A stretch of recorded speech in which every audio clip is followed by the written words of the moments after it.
अभी तक आपने सुना ये आजकल के बच्चों को हुआ क्या है। पहले वो बंसल का मुंडा और अब ये कपूर का बेटा। हद ही हो गई।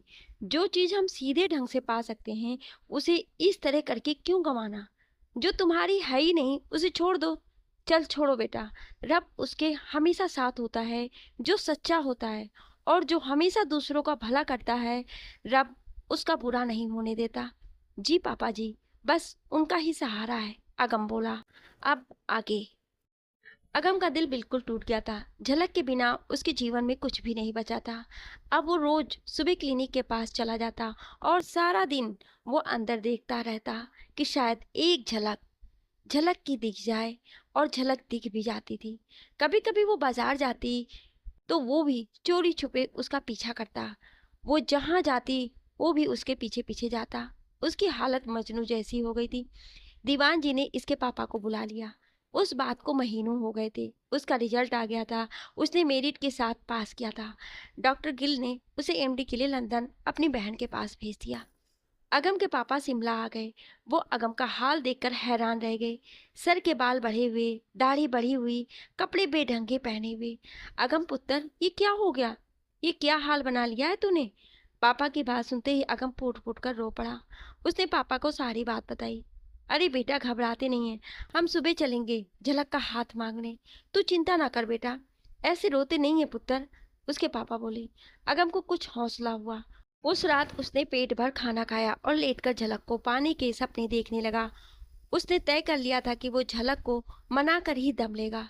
सोचकर उसके चेहरे पर मुस्कान आ गई, लेकिन पहले वो पल मुस्कान खो गई। अगर वो नहीं मानी तो मैं क्या करूंगा? अगम के मन में सारी रात अच्छे बुरे ख्याल आते रहे। अगले दिन सुबह ही वो झलक के घर पहुंच गए। वहां ना डॉक्टर थे, न झलक नजर आई। अगम के पापा ने पूछा, डॉक्टर वो झलक कहाँ है? मैं अगम का पापा हूँ। मैं उनसे मिलने आया हूँ। मुझे उनसे बात करनी है। जी वो तो नहीं है। उन्होंने कल रात लंदन की फ्लाइट ली है। झलक दीदी अब वहीं पढ़ेंगे। डॉक्टर जी 1-2 दिन में वापस आ जाएंगे, उमेश बोला। क्या? अगम को लगा मानो किसी ने उसके पैरों तले से जमीन खींच ली हो। वो लड़खड़ा गया। उसके पापा ने उसे पकड़ लिया, नहीं तो वो गिर जाता। आइए अंदर आइए सर, उमेश बोला। लेकिन अगम मुड़कर कार की तरफ चल दिया। उसके पापा ने उमेश से बात की और फोन पर कुछ नोट कर लिया। फिर वो अगम के पीछे भागे। रुको अगम, कार मैं चलाता हूँ। अगम को गुमसुम देखकर पापा बोले। दोनों घर आ गए, पर अगम फिर से सुन्न हो गया था। वो ना बोलता था ना खाता था। तब उसके पापा उसे अपने साथ चंडीगढ़ वापस ले आए। अगम का घर। अगम घर आया तो उसकी हालत देख दादी उसे कुछ कहने ही वाली थी कि उसके पापा ने मुंह पर उंगली रख के उन्हें चुप रहने का इशारा किया। अगम चुपचाप अपने कमरे में चला गया। उसके जाने के बाद दादी ने उसके पापा से पूछा कि हो गया मेरे पुत्र को? चंगा भला तो गया सी। क्या हो गया मेरे बेटे को? अच्छा भला तो गया था। बेबे वो झलक है ना? हाँ, की होया उसने? दादी ने टेंशन में पूछा। अपना अगम उसे प्यार करता था। दोनों में अनबन हो गई है। मैं रात गया था, सोचा था सुबह झलक के घर जाकर उसके पापा से रिश्ते की बात कराऊंगा। लेकिन वहां जाकर पता लगा कि वो आगे की पढ़ाई के लिए लंदन चली गई है। ये और उदास हो गया है। इसे कुछ देर अकेला रहने दो। इसकी माँ कहाँ है? वो परी के साथ बाजार गई है, दादी कुछ सोचते हुए बोली। उसके पापा अपने कमरे में चले गए थे। दादी ने अपना फोन उठाया और विराज को फोन किया। विराज ने झट फोन उठा लिया। हेलो मेरी जान, आज कैसे फोन किया? ओए, जान दिया लग दिया। कुछ अगम दी, वो घापर है तैनो। दादी बोली। क्या हुआ? अभी परसों ही तो बात हुई थी। झलक वहां चली गई थी, सो मैंने कल फोन नहीं किया। यूं ही कबाब में हड्डी क्यों बनना? विराज बोला। ओ उल्लू दे पट्टे, कबाब दी हड्डी बनन तो डरदा है। इथे सारा कबाब ही सड़ गया। दोनों दादी लड़ाई हो गई है।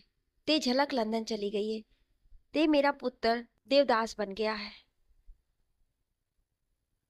दादी बोली। इतना सब हो गया, उसने बताया तक नहीं? कहाँ है वो? विराज बोला। घर में ही है, मैं आता हूँ। विराज बोलकर जल्दी से अपने स्टाफ को कहकर कार लेकर निकल पड़ा। आधे घंटे में विराज अगम के घर पहुंच गया। वो अंदर आया तो दादी जी लिविंग रूम में ही मिल गईं। वो विराज को देखते ही बोली, पुत्र क्या होगा अपने अगम दा? बेबे आप चिंता ना करो, मैं आ गया हूँ ना, मैं देखता हूँ, कहकर विराज अगम के कमरे की तरफ चल दिया। विराज ने दरवाजे पे नॉक किया। कोई नहीं बोला तो विराज दरवाजा खोलकर खुद ही अंदर चला गया। अंदर दिन में भी अंधेरा था, खिड़की पर पर्दे कर रखे थे। उसने लाइट जलाई तो सामने अगम बेड के पास पीठ लगाए नीचे बैठा था, मानो दर्द की मूरत हो। वो उसके पास गया। अगम मेरे यार, ये क्या हाल बना रखा है? तुमने मुझे फोन क्यों नहीं किया? मैं आ जाता। अगम उसकी आवाज सुनकर उसकी तरफ मुड़ा और उससे लिपट गया। विराज जो उस पर थोड़ा झुका हुआ था, उसके इस एक्शन से नीचे गिर गया, पर वो बेड के सहारे बच गया और उसने अगम को भी संभाल लिया। अगम छोटे बच्चे की तरह रो रहा था। विराज की भी आंखें भर आईं। उसने अगम को रोने दिया। वो धीरे धीरे उसकी पीठ को सहलाता रहा। कुछ देर बाद उसने अगम को कहा, अब बस कर, बहुत रो लिया। मुझे बता क्या हुआ है, मैं बात करता हूँ झलक से। मुझे नहीं पता क्या हुआ होगा। उस दिन उसका फोन आया था कि वो शाम को आ रही है, तो मैंने संध्या और रेहान को बता दिया था कि आज झलक अपने पापा के साथ लंदन चली गई। अगम ने सारी कहानी ज्यों की त्यों सुना दी। इसका मतलब तेरी बेहोशी के वक्त संध्या रेहान ने झलक को कुछ ऐसा जताया जिससे वो तुम्हारी शक्ल भी नहीं देखना चाहती। इस संध्या को तो मैं विराज को गुस्सा आ गया। नहीं विराज, संध्या का दोष नहीं है, मेरी किस्मत में ही झलक नहीं थी। एक बार तो उसने मेरी बात सुनी होती, एक बार तो बताया होता कि वो क्यों नाराज है। मुझे डांटती, मुझे मारती, पर इस तरह मुझे दूर क्यों चली गई? अगम बोला। अगम, ये बात तुम इसलिए कह रहे हो क्योंकि तुम उसकी जगह नहीं थे। खुद को उसकी जगह रख कर देखो। सोचो कि तुम्हारी जगह अगर उस बंद कमरे में तुम्हारी जगह झलक किसी लड़के के साथ होती और अंदर से आवाजें आ रही होती तो तुम क्या करते? अगम कुछ देर कुछ नहीं बोला, फिर बोला, तू ठीक कह रहा है। मैं तो ये सोच ही रहा हूँ कि उस पर क्या बीती होगी, कितनी तकलीफ हुई होगी उसको। इतना कहकर अगम खुद को थप्पड़ मारने लगा। विराज ने उसके हाथ पकड़ लिए। पागल हो गया है क्या? दिमाग खराब है? कुछ तो अकल से काम ले। तू देखना, वक्त सब ठीक कर देगा। देख तू इस तरह करेगा तो अंकल आंटी परी और बेबी का क्या हाल होगा। तुझे पता है बेबी कितनी परेशान है? यार एक लड़की ही तो है, कल आई थी आज चली गई, कल फिर आ जाएगी। पर ये माँ बाप, ये बेबे तो हमेशा तेरे साथ ही हैं। क्या इनकी तेरे जीवन में कोई वैल्यू नहीं है? तू एक लड़की के लिए दुखी है, क्या इतने जनों की खुशी के लिए खुश नहीं हो सकता? क्या सिर्फ झलक का प्यार ही प्यार हमारे सबके प्यार से बड़ा हो गया? विराज ने उसे समझाया। अगम को एकदम से झटका लगा। सही तो कह रहा है ये। इन लोगों ने मुझे बचपन से प्यार किया और मैं झलक के 4 दिन के प्यार की खातिर रो रहा हूँ। जाती है तो जाए, गलती उसकी भी है, उसने मुझ पर भरोसा नहीं किया। अब जो भी होगा देखा जाएगा। सोचकर अगम उठा और विराज को बोला, जा बेबे से बोल मेरा पसंदीदा खाना लगाए, मैं नहा कर आया। अरे वाह, ये हुई ना मेरे दोस्त वाली बात, कहकर विराज ने अगम को गले लगाया और उठकर बाहर आ गया और दादी से बोला, अरे जाने मान दे, कुछ खिला, मना लिया अपने यार को। उसने कहा है कि उसकी पसंद का खाना बनाओ। वो नहा के आया। सच्ची? तू सच कह रहा है ना? मैं हुने रसोई चांदी है। दादी ने प्यार से उसके सर पर हाथ फेरा और रसोई की तरफ चली गई। लंदन। डॉक्टर गिल ने इंपीरियल यूनिवर्सिटी में झलक का एडमिशन करा दिया। उन्होंने भी यहीं से डिग्री की थी और आज भी यहाँ बुलाकर सम्मान दिया जाता है। झलक के नंबर अच्छे थे और डॉक्टर गिल के कारण उसे एडमिशन आराम से मिल गया। उन्हें विशेष सम्मान के तौर पर वहाँ घर भी दिया हुआ था। उन्हें वहाँ रहने में दिक्कत नहीं थी। घर बहुत बड़ा था। उनका स्वागत घर के केयर टेकर जोड़े ने किया जो लगभग 50 साल के थे। डॉक्टर ने उन्हें आपस में मिलाया। हेलो, ये मेरी बेटी है झलक गिल, और बेटा ये अपने केयर टेकर हैं, मिस्टर एंड मिसेस टेलर हैं। फिर उनसे बोले, मैं कुछ दिन में चला जाऊंगा, मेरी बेटी यहीं रहेगी, तुम लोग इसका ध्यान रखना। ओके सर, उन्होंने अदब से कहा। झलक ने उस महल नुमा घर को देखा। बड़े बड़े खुले कमरे, एक से एक बढ़िया सामान से सजे हुए। घर में हर चीज थी। बहुत बड़ा म्यूजिक सिस्टम भी था। डॉक्टर कुछ दिन रहकर चले गए। झलक कॉलेज जाने लगी थी। वो ज्यादातर हॉस्पिटल में ही रहती थी। वो अपने पापा की तरह सर्जन बनना चाहती थी। कुछ दिनों बाद उसे हॉस्पिटल से 2 दिन की छुट्टी मिली। वो घर आ गई। वो दरवाजे पर ही थी कि उसे लाइट म्यूजिक की आवाज सुनाई दी। वो अंदर आई तो देखा कि एक लंबा गोरा हैंडसम सा लड़का हॉल में डांस कर रहा था। उसने उसे देखा और अपने कमरे में जाने लगी तो उसने उसका राह रोककर कहा, कौन हो तुम और यहाँ क्या कर रही हो तुम? झलक ने उसे ऊपर से नीचे तक देखा, फिर बोली, तुम कौन हो? मेरे घर में क्या कर रहे हो? फिर उसने अंकल आंटी को आवाज लगाई, अंकल टेलर, आंटी टेलर। तभी अंदर से अंकल आंटी निकल कर आए। उन्होंने उन दोनों को देखा, फिर झलक के पास आए। गुड इवनिंग मैडम, सॉरी ये हमारा बेटा है, ये वीकेंड पर हमारे पास आता है। फिर लड़के की तरफ मुड़कर बोले, एलन, ये सर की बेटी है, डॉक्टर है, लंदन यूनिवर्सिटी में पढ़ती है। ओह सॉरी, मुझे पता ही नहीं था, गलती हो गई। हेलो, मैं टॉम हूँ। उसने हाथ मिलाने को हाथ बढ़ाया, पर झलक बिना उसकी तरफ देखे सीढ़ियां चढ़ती हुई ऊपर चली गई। टॉम ने अपने पापा की तरफ देखा। वो बोले, ये ऐसी ही है, कम ही बात करती है, इससे दूर ही रहना। झलक अपने कमरे से बाहर ही नहीं आई। रात के खाने पर भी वो नीचे नहीं आई, तो आंटी ऊपर पूछने गई। उन्होंने दरवाजे पर नॉक किया तो झलक बाहर आई। उसने पूछा, मैडम खाना खा लो। आती हूँ आंटी जी, झलक बोली। कुछ देर बाद वो नीचे आई। डाइनिंग टेबल पर खाना खाने वाली सिर्फ वही थी। उसने आंटी से कहा, आप लोग भी खा लीजिए, मैं अकेली क्या खाऊं, अंकल को भी बुला ले। अंकल आंटी के साथ टॉम भी आ गया। टॉम नीली आंखों वाला 24 साल का हैंडसम लड़का था। वो म्यूजिक की डिग्री कर रहा था। वो झलक को देखकर हैरान था कि इतनी खुश्क क्यों है।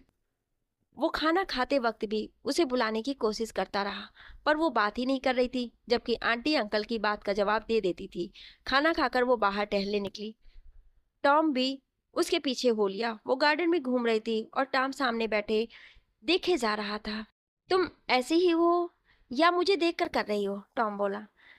झलक ने उसे कोई जवाब नहीं दिया, उल्टा इग्नोर किया। टॉम भी चुप हो गया। झलक घूमकर चुपचाप अपने कमरे में लौट गई। टॉम वहीं बैठा सोचता रहा कि यह ऐसी क्यों है। अगले दिन सुबह ही झलक कॉलेज वापस आ गई। उसने फ्रेंड एलिस बोली, तुम तो कह रही थी कि 3-4 दिन लगा कर आओगी, तुम तो आज ही वापस आ गई। बस दिल नहीं लगा इसलिए आ गई, झलक बोलकर पढ़ने बैठ गई। अगम के धोखे के बाद से वो चुप चुप रहने लगी थी। उसे किसी पर भरोसा नहीं था। वो किसी को दोस्त भी नहीं बनाना चाहती थी। एकदम पत्थर दिल हो गई थी। इंडिया। झलक के जाने के बाद अगम ने खुद को काम में झोंक दिया। उसने चंडीगढ़ ग्रुप को शिखर पर पहुंचा दिया। इस ग्रुप के अंडर होटल, स्कूल, कॉलेज आते थे। बिजनेस जगत में उसे सभी जानने लगे थे। अगम भी झलक की ही तरह पत्थर दिल हो गया था। शुरू शुरू में ये झलक को रोज मैसेज करता था। महीने बाद इसे एहसास हुआ कि उसने नंबर बदल दिया हो ना। वो उस दिन के बाद कभी शिमला भी नहीं गया। चैन की बदली चंडीगढ़ हो गई थी। चैन ने अगम को फोन किया, हेलो अगम, मैं चंडीगढ़ आ गया, अब खूब जमेगी, जब मिलकर करेंगे हम तुम हमारी बात। बता कहाँ मिलेगा, तू आएगा या मैं आऊँ? सॉरी सर, बस मीटिंग में है, आप मैसेज छोड़ दीजिए, विजय बोला। मैं इतनी देर से बोल रहा हूँ, पहले क्यों नहीं बताया? अच्छा, उससे कहना चैन का फ़ोन था, बाकी जो मैंने कहा था वही सब सुना देना और कहना कि मुझे कॉल करे। कहकर चैन ने फ़ोन बंद कर दिया। फिर उसने परी को फ़ोन किया, हेलो परी, मैं चैन बोल रहा हूँ, मैं चंडीगढ़ आ गया हूँ। सच्ची? ये तो बहुत अच्छा हुआ, मैं तो बोर हो गई थी। आपको पता है कि उस हादसे के बाद से अकेले मुझे कहीं जाने नहीं देते थे। झलक या भैया के साथ ही कहीं जाती थी। अब झलक भी कहीं चली गई है और भैया तो मिस्टर खड़ूस हो गए हैं, किसी से बात ही नहीं करते। इन दोनों की तो फ्रेंडशिप हो ही गई थी ना, फिर क्या हुआ? चैन ने हैरान होकर पूछा। मुझे ठीक से पता नहीं, मगर कुछ तो हुआ है इनके बीच, वो दुखी मन से बोली। चलो मैं अगम से ही पूछ कर देखूंगा, कहकर उसने फोन बंद कर दिया। उसे अगम की चिंता होने लगी। उसे याद है अभी महीने पहले ही तो अगम ने उसे फोन किया था। कितना खुश था वो जब उसने बताया, हेलो चैन, तुम्हें एक खुशखबरी दूं, झलक ने मेरा प्यार कबूल कर लिया है। वो कहती है कि वो भी मुझे पहली नजर में ही प्यार करने लगी थी। चैन जब आएगा तो मिलवाऊंगा उससे, मतलब तेरी भाभी से। यार फिर तो मजा ही आज आ गया। मुझे चंडीगढ़ आने दे, खूब पार्टी लूंगा, और हाँ, शादी में अभी जल्दी मत करना, चैन बोला। चैन खड़ा ये सब सोच रहा था कि आखिर हुआ क्या होगा। उसे विराज की याद आई कि विराज को सब पता होगा, उससे पूछता हूँ। उसने विराज को फोन किया, हेलो विराज, मैं चैन बोल रहा हूँ। विराज बोला, हेलो चैन, कैसे हो? मैं तो ठीक हूँ यार, मेरी चंडीगढ़ बदली हो गई है, बड़ा खुश था कि तुम लोगों के पास आ गया। अगम मिला ही नहीं। परी ने बताया कि झलक और इसका ब्रेकअप हो गया है। क्या हुआ यार? कुछ दिन पहले फोन पर बात हुई, बहुत खुश था ये, फिर अचानक क्या हो गया? चैन बोला, क्या बताऊं यार, बहुत लंबी कहानी है, फोन पर बता नहीं सकता। ऐसा करते हैं, शाम को क्लब में मिलते हैं, मैं अगम को भी बुला लेता हूँ, बैठकर बातें करेंगे। विराज बोला, तुम्हारी बात सुनकर और टेंशन हो गई है, आखिर ऐसा हुआ क्या? चल ठीक है, मिलते हैं, टाइम और जगह बता देना, कहकर उसने फोन रख दिया। फिर सोचने लगा ऐसा हुआ क्या इनके बीच, दोनों इतने अच्छे हैं, एक दूसरे को इतना चाहते हैं, फिर क्या हुआ। वो सोच रहा था कि आशीष आ गया। उसे लगा कि कहीं आशीष ने तो कुछ नहीं किया। आशीष ने उसे अपनी तरफ घूरते हुए देखा तो पूछा, क्या हुआ, इस तरह क्यों घूर रहा है मुझे?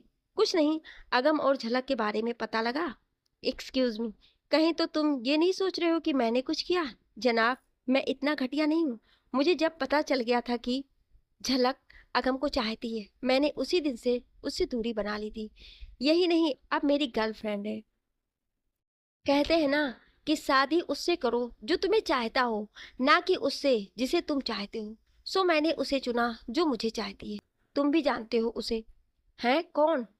कमाल है, मुझे ऐसा क्यों लग रहा है जैसे मैं एक युग बाद आया हूँ। सब कुछ नया सुनने को मिल रहा है।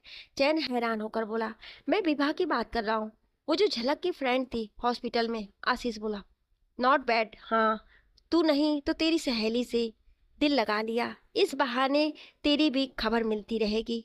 सही है भैया, चैन शेर सुनाते हुए बोला। अरे मैंने बताया ना कि वो मुझे चाहती थी। मैंने पहले तो उसे रिजेक्ट कर दिया। पता है उसने क्या जवाब दिया? कहती है कि मैं तुम्हारी राधा नहीं बन सकती तो ना सही, मैं मीरा बनकर उम्र काट लूंगी। फिर धीरे धीरे मुझे भी वो अच्छी लगने लगी, बस मैंने हाँ कर दी। आशीष बोला, अच्छा जी, मिलाओ भाभी से कभी। पर यह अगम झलक का क्या हुआ? मुझे ज़्यादा नहीं पता, क्योंकि झलक ने उस वक्त से विवाह से भी बात नहीं की, फ़ोन नंबर भी बदल लिया है। विवाह बता रही थी कि कोई गलतफहमी हुई है उनके बीच। अब पता नहीं क्या बात होगी।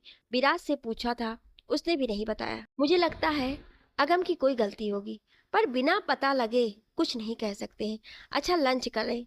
दोनों खाना खाने चल दिए क्लब। चैन क्लब पहुंचा तो विराज कार पार्क कर रहा था। दोनों बड़ी गर्मजोशी से मिले। चैन ने मुक्का उसके कंधे पर मार कर कहा, अरे ब्रो, क्या हाल है? आह। विराज ने अपना कंधा पकड़ के हल्के से आह भरी और बोला, रहम करो, हम डॉक्टर हैं भाई, इतना दम नहीं है इसमें कि तुझ जैसी फौजी से भिड़े। कहकर उसने चैन को गले लगा लिया। चलो अंदर चलते हैं। विराज ने पहले ही प्राइवेट रूम बुक करा दी थी। वो अंदर जाकर बैठ गए। अगम अभी आया नहीं था। विराज, तू बता कि उनके बीच क्या हुआ है। मैं तो सुबह से सोच सोच कर परेशान हूँ। चैन बैठते ही बोला, वो तुझे शिमला प्रोजेक्ट के बारे में पता है? विराज ने पूछा। हाँ बताया था अगम ने, किसी कपूर को कॉन्ट्रैक्ट मिला था। हाँ, वही रेहान कपूर, संध्या का कजिन था। रेहान ने संध्या की अगम के साथ शादी कराने के लिए अगम को पानी में ड्रग देकर संध्या के कमरे में उस रात छोड़ा। जिस दिन झलक उससे मिलने आ रही थी, उसने चालाकी से ये सब झलक को भी दिखा दिया, जबकि कमरे में रेहान भी था। हुआ कुछ भी नहीं, लेकिन झलक के मन में गलतफहमी पैदा कर दी कि उनके बीच कुछ हुआ है। बस झलक ने अगम की कोई बात नहीं सुनी। वो लंदन चली गई और ये बिजनेसमैन बन गया। अब यह अगम रहा ही नहीं। विराज ने शॉर्ट में सारी कहानी सुना दी। क्या अगम उसके पीछे गया नहीं? चैन बोला, गया था, पर उसने कह दिया कि झलक भी मर गई और वो अगम भी मर गया। अब पता नहीं उसने क्या सुना। अगम को होश तो नहीं था, संध्या और रेहान ही जाने। अगम ने उन्हें पकड़ लिया था, लेकिन माफ कर दिया। वो कहता मेरे प्यार में ही दम नहीं था, इनका कसूर नहीं है। झलक को भरोसा होता तो वो ऐसा करती ही नहीं। अब मेरी बात सुनो, उनके सामने झलक की बात मत करना, वरना हम तो चले जाएंगे। लेकिन वो सारी रात झलक से बातें करता रहेगा। बहुत मुश्किल से संभाला इसे। अगम की हालत याद करके उसकी आंख भर आई। उसने अपनी आंखें साफ की। चैन ने उसके हाथ पर हाथ रखा तो विराज को और रोना आ गया। बहुत दिल गालियां निकलती हैं उस रेहान और संध्या के लिए। सालों ने मेरे दोस्त का क्या हाल कर दिया। हंसना तो भूल ही गया है, उसे देखकर दिल जलता है, कहकर विराज जोर जोर से रो पड़ा। चैन उठकर विराज के पास आया और उसके आंसू पोंछने लगा। उसने पानी का गिलास उसे दिया और बोला, मुझे गर्व है कि मुझे तुम दोनों की दोस्ती मिली। तभी अगम भी अंदर आ गया। वो चैन के पास आया और बोला, हेलो। इतना कहकर वो कुर्सी पर बैठ गया। चैन उसकी तरफ देखकर हैरान हो गया। विराज सच ही कह रहा है, ये तो बिल्कुल बदल गया है। उसने पूछा, कैसे हो अगम? जल्दी से खाओ, क्या खाना है? 10 मिनट में मेरी एक जरूरी मीटिंग है। अगम बोला, अगम, हम इतने दिन बाद मिल रहे हैं, कोई बात तो करो। चैन बोला, करो, फिर बात ही कर लो, तुम्हारे पास सिर्फ 10 मिनट है। कब आए तुम? अगम ने पूछा। कल रात आया था, उठते ही तुम्हें फोन किया। मेरी यहाँ बदली हो गई है। चैन बोला, हाँ बताया था विजय ने। चलो अच्छा हुआ, अगम बोला। फिर विराज को देखकर बोला, क्या तुम इतने फ्री हो? तुम यहाँ हो, तुम्हारा काम कौन देखेगा? मेरी मॉर्निंग ड्यूटी थी, अब फ्री हूँ। ओके, तुम दोनों एंजॉय करो, मेरी मीटिंग का टाइम हो गया है, मुझे जाना पड़ेगा, सॉरी। अगम घड़ी देखते हुए खड़ा होकर बोला, यार तुम भी कमाल करते हो, इतनी देर बाद मिले, कुछ देर बैठकर बातें तो कर लो। चैन अभी बोल ही रहा था कि अगम चला भी गया। कहा था ना मैंने, मर गया अगम। हमारे अगम को मार डाला उसने। एक जान है, पता नहीं कैसे लिया फिरता है। विराज फिर रो पड़ा। चैन कभी जाते हुए अगम को तो कभी रोते हुए विराज को देखता। लंदन। झलक कॉलेज में पढ़ाई में बिजी थी। इसे पढ़ाई के सिवा कुछ नहीं सोचता था। कितने ही लड़के उसे प्रपोज करते, पर वो किसी पर ध्यान ही नहीं देती। टॉम भी एक दो बार उसे घर से खाना देने आया। आज फिर वो आया। वो हॉस्टल में उससे मिलने गया। अब सब लड़कियां उसे जान गई थी और झलक को छेड़ती थी कि तेरा बॉयफ्रेंड आ गया। झलक को शुरू शुरू में गुस्सा आता था, पर धीरे धीरे उसने और लड़कों से बचने के लिए उन लड़कियों को कुछ भी कहना छोड़ दिया। अब वो जानबूझकर टॉम से घर से कुछ ना कुछ लाने को कहती रहती। टॉम को तो झलक पहले ही पसंद थी। उसे लगा कि वो पसंद करने लगी है। झलक उसे कॉलेज के फंक्शन पार्टीज में भी जहाँ पार्टनर की जरूरत होती थी ले जाती थी। बेशक वो उसे साथ रखती थी, पर उससे दूरी बनाकर ही रहती थी और कभी हंस के बात नहीं करती थी। टॉम ने उसे कभी हंसते नहीं देखा था। एक बार वो फंक्शन से वापस आ रहे थे तो टॉम ने पूछा, तुम इतनी सुंदर हो, इतनी इंटेलिजेंट हो, तो तुमने बॉयफ्रेंड क्यों नहीं बनाया? तुम और लड़कियों की तरह बात किया करो। टॉम, मैं भी इन्हीं लड़कियों जैसी ही थी, पर अब बात करने से डर लगता है, दिल का दर्द बाहर आ जाएगा, जो मैं नहीं चाहती हूँ। झलक वैसे ही धीरे धीरे बोली, अच्छा, तुम मुझे फ्रेंड मानती हो ना? मुझसे अपना दर्द नहीं बांटोगी? सच कहता हूँ, सब हल्का हो जाएगा। कब तक इस तरह जी पाओगी? क्या बताऊँ, ये कि मैंने जिसे प्यार किया वो धोखेबाज निकला, या ये कि मैंने जिंदगी में एक बार दिल लगाया, वही तुड़वा बैठी। अब मेरे पास कुछ नहीं है, कोई नहीं है, किसके लिए हंसूं? झलक ने वैसी ही पथराई आंखों से टाम को देखते हुए कहा, तो इसमें क्या बड़ी बात है?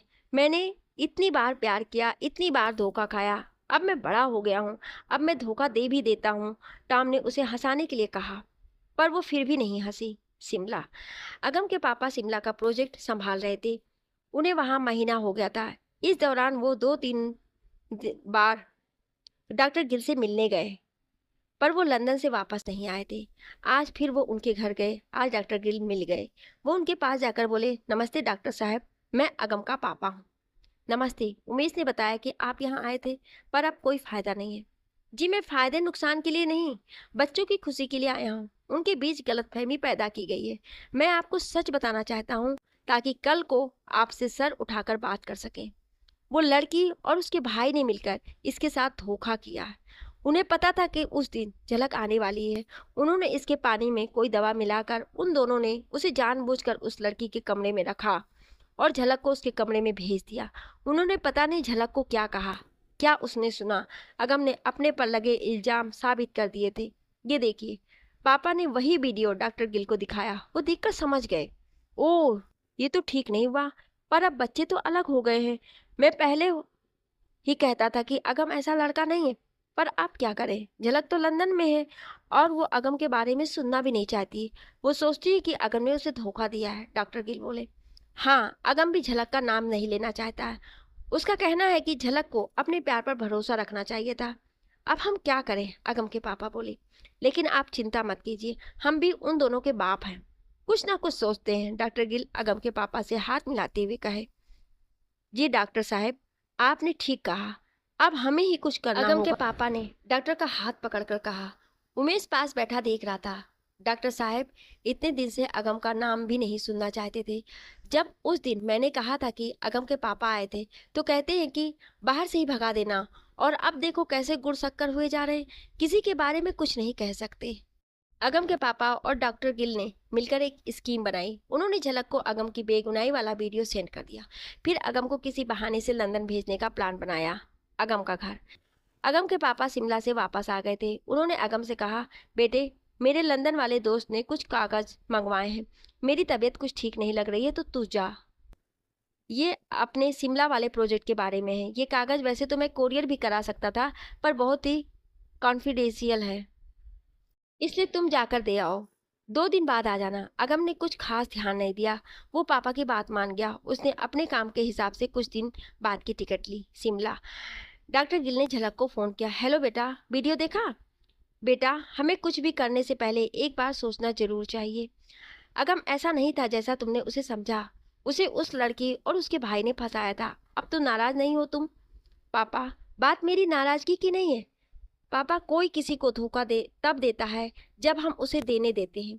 जब उसे पता था कि वो लड़की उसे कॉलेज टाइम से चाहती है तो उससे दूरी क्यों नहीं रखी? उसने उन्हें मौका ही क्यों दिया? झलक बोली। बेटा, जहां तक मैंने अगम को समझा है, वो बहुत ही साफ दिल इंसान है और वो बाकियों को भी अपने जैसा ही समझता है, इसलिए धोखा खा बैठा। कोई बता रहा था कि वो बिल्कुल पत्थर हो गया है। अब ना तो हंसता है ना दोस्तों के साथ टाइम बिताता है। पापा, आपको आज क्या हुआ है? उसी की बातें किए जा रहे हो। अगर आपके पास कोई और बात नहीं है तो मैं फोन रखती हूँ। झलक बोली। बेटा, वो टेलर बता रहा था कि तुम वहाँ कम ही जाती हो। बेटा, वहीं रह लिया करो, उन दोनों को साथ हो जाता है। बेचारे अकेले रहते हैं। डॉक्टर गिल ने कहा। पापा, अब वो अकेले नहीं रहते। उनके पास उनका बेटा आया हुआ है। वो म्यूजिक में डिग्री कर रहा है। सारा दिन गाता बजाता रहता है। आपको पता है मुझे शोर बिल्कुल पसंद नहीं है, इसलिए हॉस्टल में ही रहती हूँ। यार, हद हो गई। घर अपना है, उसके बेटे को निकाल वहां से। मेरी बेटी वहां रहेगी। नहीं पापा, अभी टॉम के पास कोई काम नहीं है।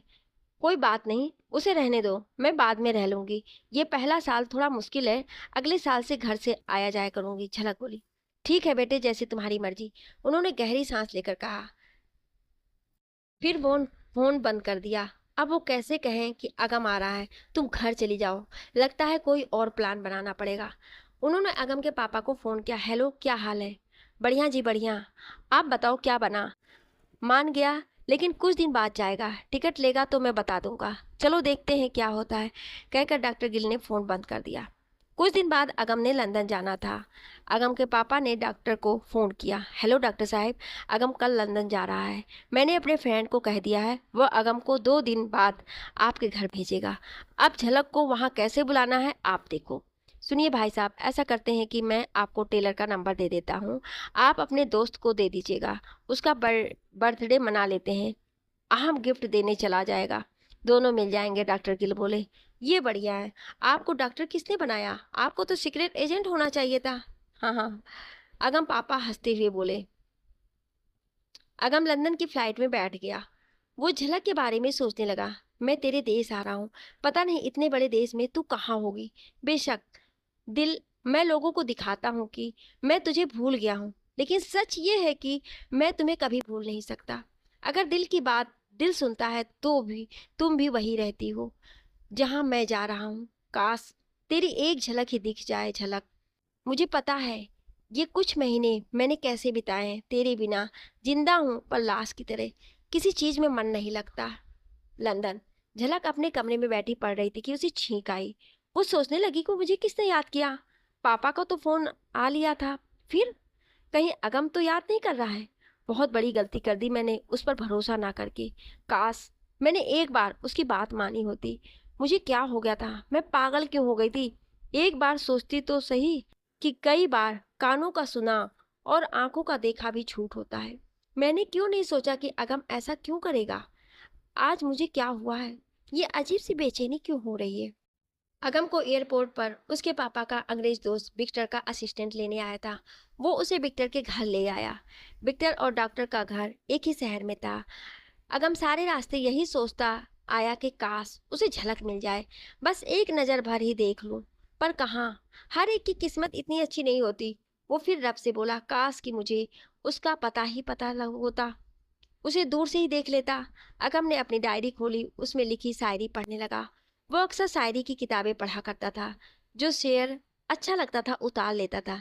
झलक के जाने के बाद थोड़ा सा शायर वो भी बन गया था। कभी कभार एक खुद भी कुछ लिख लेता था। उसने पहले पन्ने पर लिखा शेर मन ही मन में पढ़ा। उसकी हसरत को मेरे दिल में लिखने वाले, काश उसे मेरे नसीब में भी लिखा होता। छोड़ के जहां तू मेरा साथ चला गया था, काश मेरी जिंदगी वहीं थम गई होती। रूठ जाने की अदा हमें भी आ जाती, मनाने वाला काश कोई हमें भी मिलता। याद करने से तुझे आंखें मेरी भर आती हैं, तेरी जुदाई के दर्द ने हमें भी शायर बना दिया। कभी मिलते ना हम, तुम ना होते यूं गुम, काश यूं ही रहते अजनबी से हम तो। पढ़ते पढ़ते अगम कब सो गया उसे पता ही नहीं चला। सर, हम पहुंच गए हैं। सर सर, असिस्टेंट ने कई आवाजें लगाई। तब जाकर अगम की आंख खुली। ओह सॉरी, नींद आ गई थी। थैंक यू जगाने के लिए, कहकर अगम कार से बाहर आया। सामने विक्टर अंकल का घर था। बहुत ही बड़ा था। वो अंदर आया तो असिस्टेंट ने नौकर से सामान गेस्ट रूम में रखने को कहा और अगम को लिविंग रूम की तरफ ले गया।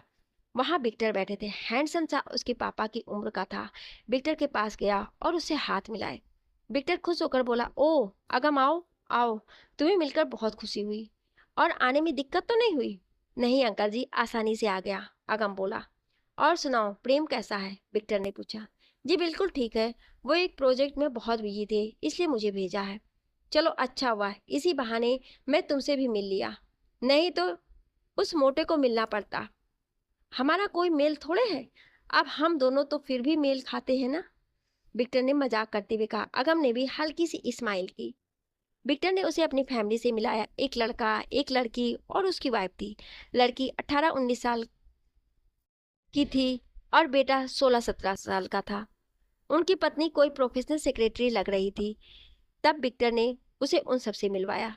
ये मेरी बेटी डायना है, ये मेरा बेटा बिल है। बेटा अभी स्कूल में है और बेटी मेडिकल कॉलेज में एमबीबीएस कर रही है। एमबीबीएस का नाम सुनते ही उसके दिल में हलचल हो गई। उसका दिल जोर से धड़कने लगा। उसने पूछा, डिग्री कॉलेज है? हाँ जी, डायना बोली। फिर वो उसे डाइनिंग रूम में ले आए। डिनर का टाइम हो गया था, खाना लग गया था। अगम के लिए इंडियन और वेस्टर्न दोनों किस्म का खाना लगाया गया था।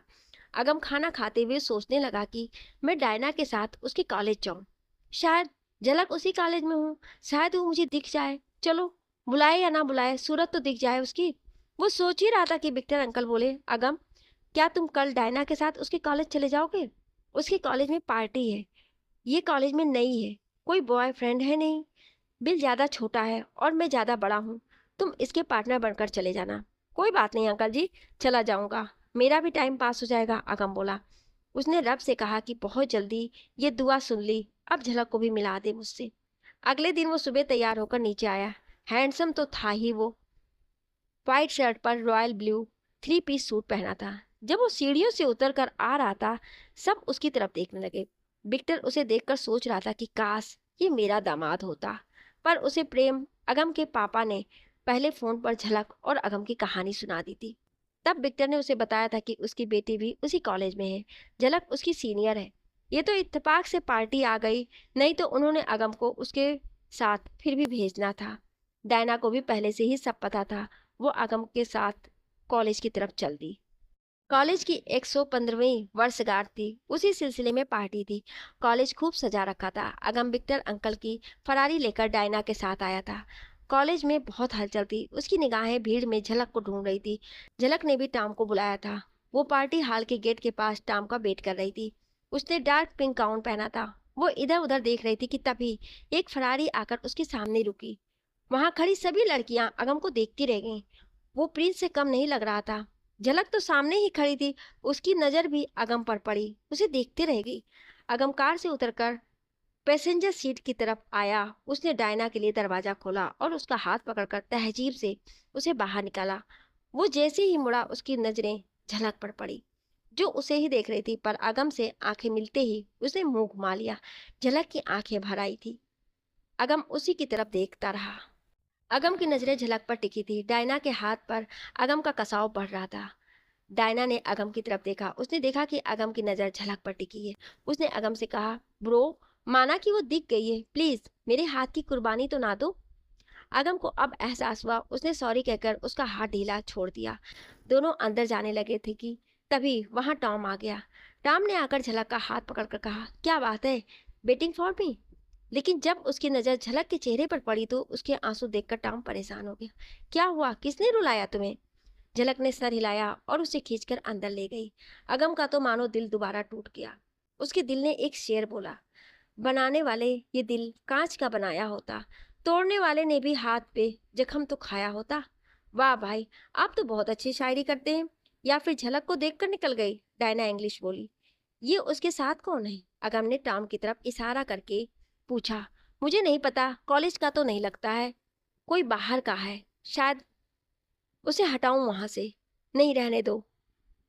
गलती मैंने की थी, सजा भी मैं ही झेलूंगा, अगम बोला। झलक ने अंदर आकर टॉम से कहा, टॉम, वो यहाँ आया है मेरी जूनियर डायना के साथ। मैं सोच रही थी कि उसे भूल गई हूँ, पर आज देखा तो लगा कि वो दिल से कभी गया ही नहीं है। आज भी उसे किसी और के साथ देखकर आंखें बरस पड़ी। जब उसे तुम्हारी परवाह नहीं है तो तुम भी क्यों करती हो?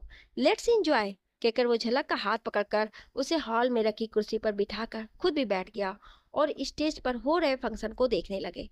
पर झलक तिरछी चोर नजरों से अगम को देख लेती थी। फंक्शन जोरों पर था। तब वहां जोड़ों के लिए गेम शुरू। डायना ने अपना नाम लिखा दिया। डायना को देखकर टॉम ने भी अपने दोनों का नाम लिखा दिया। उनका नाम इंडियन पार्टनर्स नामक कैटेगरी में आया। इनके अलावा 4 जोड़ों और थे, जिसमें एक पार्टनर इंडियन था। गेम शुरू हुई। इसमें पहले राउंड में बॉल डांस करना था। इसमें पहली 4 टीम सिलेक्ट हुई, जिसमें अगम और झलक की टीम भी थी। अब सेकेंड राउंड में म्यूजिक कंपटीशन था, तो डायना ने पियानो बजाया और टॉम ने वायलिन।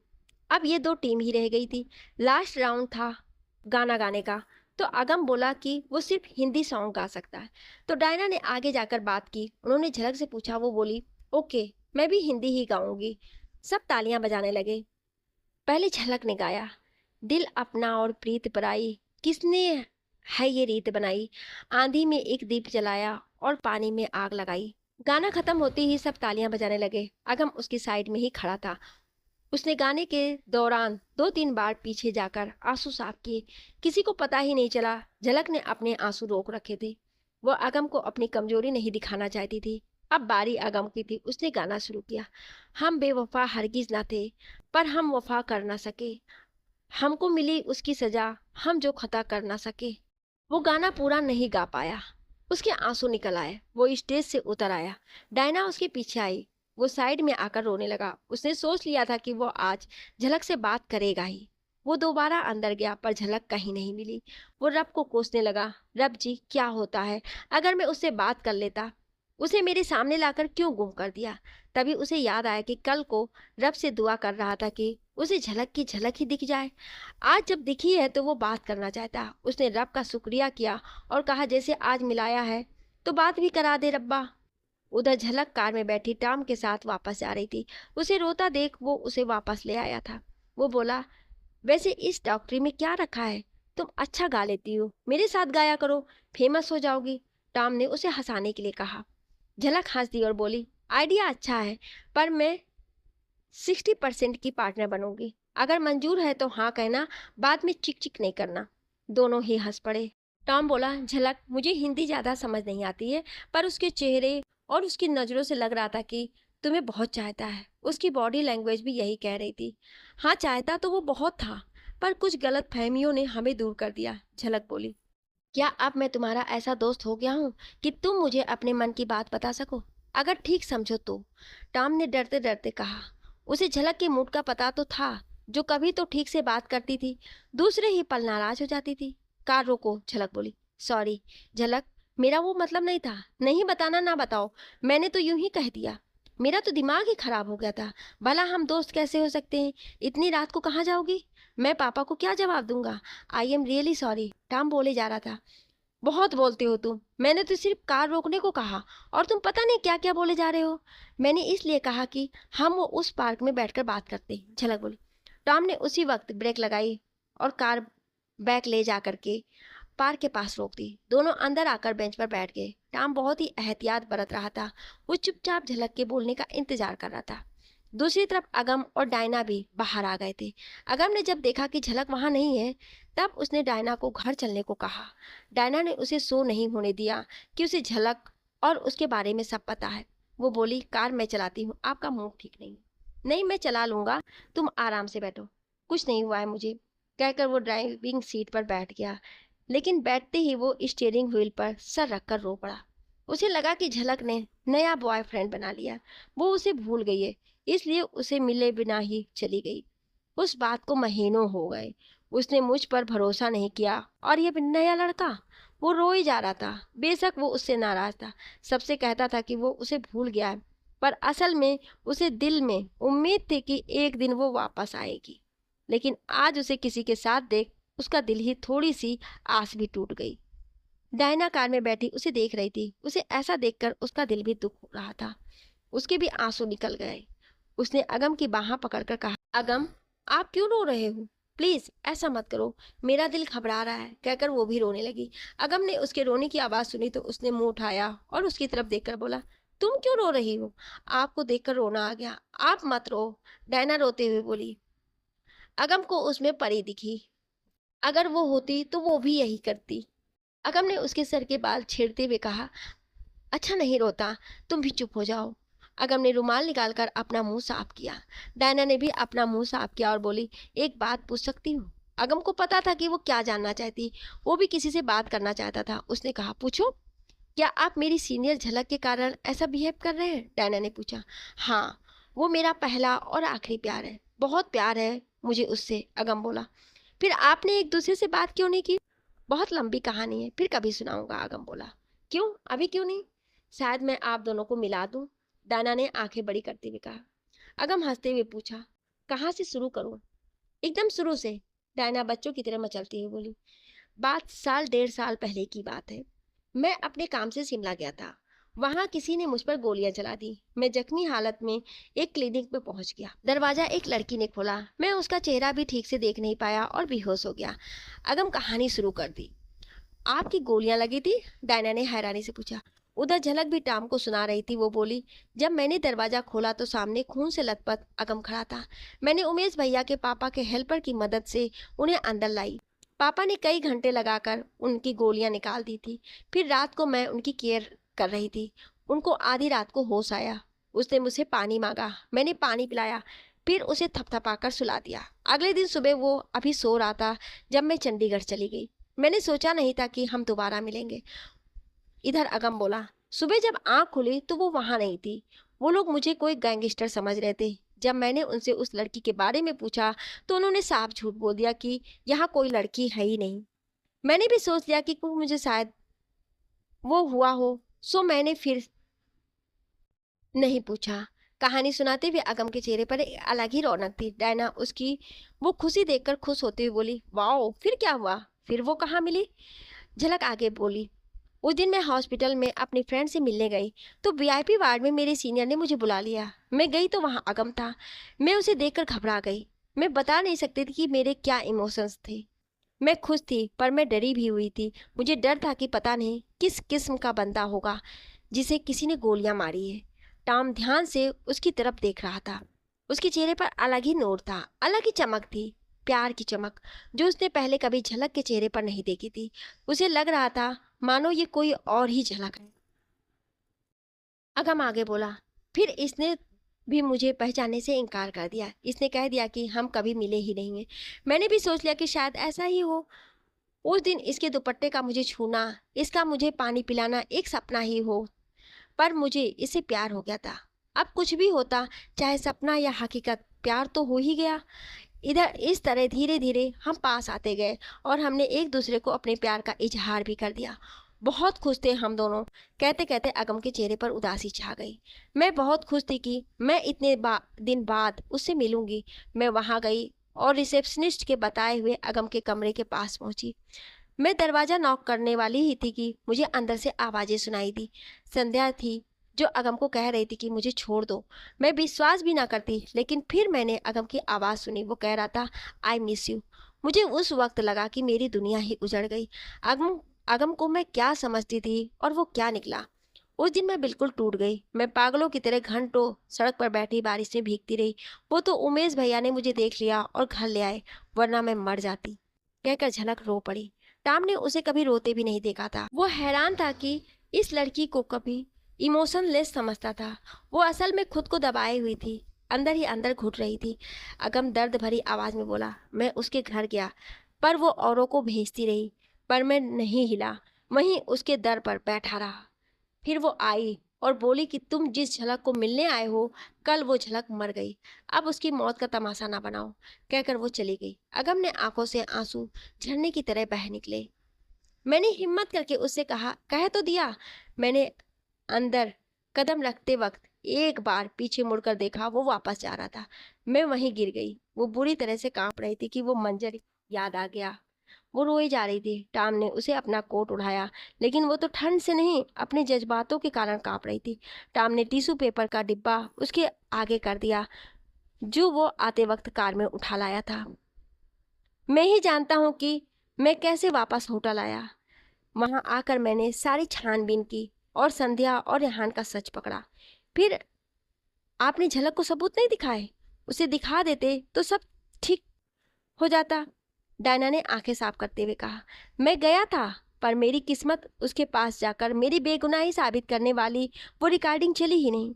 उसने मुझे साफ कह दिया कि अब मेरे सामने मत आना। फिर मैं उसके बाद जब मैं पापा के साथ उनके घर गया तो वो यहाँ आ गई थी।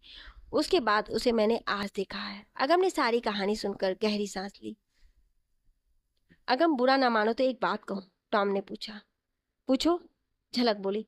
मैं अपने तजुर्बे से कह सकता हूँ कि वो बहुत ही अच्छा इंसान है। उस लड़की ने तुम दोनों को अलग कर दिया, उसने जाल बिछाया और तुम फंस गई, टॉम बोला। हाँ, ये बात मुझे बहुत देर बाद पता चली। मैंने बहुत सोचा, तब मुझे एहसास हुआ कि जब मैं उस कमरे के बाहर थी तो संध्या की आवाज़ तो ऐसे आ रही थी कि मानो वो दरवाजे पर ही खड़ी हो, जबकि अगम की आवाज़ बहुत दूर से आ रही थी। उसने मिस यू भी शायद मेरे लिए कहा था, झलक बोली। शायद नहीं, पक्का यही होगा। तुम बेवजह उससे दूर हो गई। मुझे आदमी होकर वो इतना अच्छा लगा, तो तुम्हें कैसे उस पर प्यार नहीं आएगा? मुझे तो उस पर तरस आ रहा है। वो गाना भी पूरा नहीं गा पाया, उसे रोना आ गया था। मैंने देखा था, वो बैक स्टेज पर आके फुट फुट कर रो रहा था, टॉम बोला। बड़ी तरफदारी कर रहे हो उसकी, तो मेरे पास क्या कर रहे हो? जाओ उसी के पास, झलक झूठा गुस्सा दिखाते हुए बोली। लेकिन जाऊं कैसे? मैंने तो उसका एड्रेस भी नहीं पूछा, टॉम बोला। पर टॉम, वो किसी लड़की के साथ था, मेरी जूनियर थी शायद। कहीं वो उसकी मंगेतर तो नहीं? झलक बोली। अगम, पर मुझे लगता है वो तुम्हें अब भी चाहती है। तभी तो वो आपको देखकर रोने लगी थी। मैंने देखा था, जब आपने मेरा हाथ पकड़ा था तो वो मुंह दूसरी तरफ करके रो रही थी, डायना बोली। हाँ, मुझे भी यही लगा, पर उस लड़के के साथ देखकर लग रहा था कि वो उसका बॉयफ्रेंड होगा। चलो अच्छा है, रब से दुआ है कि बाबा जी बहुत दुख दिए उसे, अब उसे खुशियां ही देना। अगम आंखें बंद करके हाथ जोड़ के बोला। क्या अगम और झलक एक हो पाएंगे? जानने के लिए सुनिए अगले भाग में। क्या आप अगला भाग सुनना चाहते हैं? तो कमेंट में यस जरूर लिखिएगा। Thank you.